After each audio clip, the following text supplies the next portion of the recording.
అమ్మా, ఇది విన్నావా? హనుమంతుడు బ్రహ్మచారి అని మనందరికీ తెలుసు. కానీ కొన్ని ఆలయాలలో ఒక దేవతతో హనుమంతుని వివాహం జరుపుకుంటారంట. అవునా? ఎందుకలా? హనుమంతుడు బ్రహ్మచారి కదా.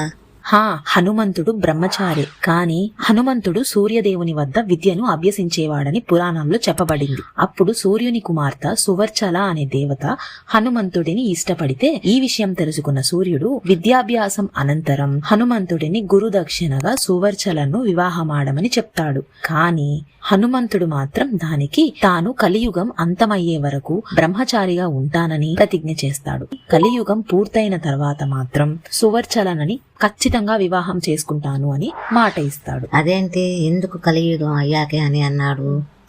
దీనికి 3 కారణాలు ఉన్నాయి. మొదటవది బ్రహ్మచార్య వ్రతం. హనుమంతుడు తన జీవితం మొత్తం శ్రీరామ సేవకి అంకితం చేశాడు. ఇక రెండవది ఏంటంటే కలియుగంలో భక్తులకి రక్షణగా ఉండాలి. ఈ యుగంలో